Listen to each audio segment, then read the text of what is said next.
বাংলাদেশ দলের pace bowling কোচের দায়িত্বে রয়েছে আন্দ্রে অ্যাডামস।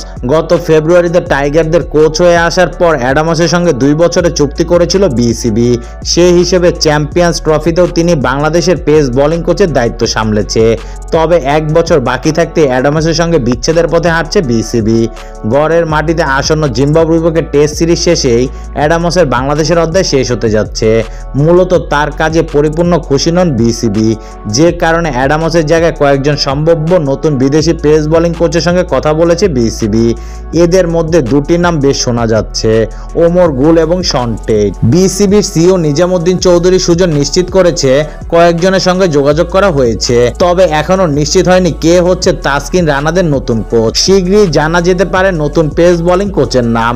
যে কোচের সঙ্গে কথা হচ্ছে তাদের মধ্যে রয়েছে পাকিস্তানের সাবেক তারকা পেসার ওমর গুল, অস্ট্রেলিয়ার বিশ্বকাপ জয়ী পেসার শন টেট, পাশাপাশি বাংলাদেশের সাবেক পেস বোলিং কোচ অ্যানাল ডোনালের সঙ্গেও কথা বলেছে বিসিবি।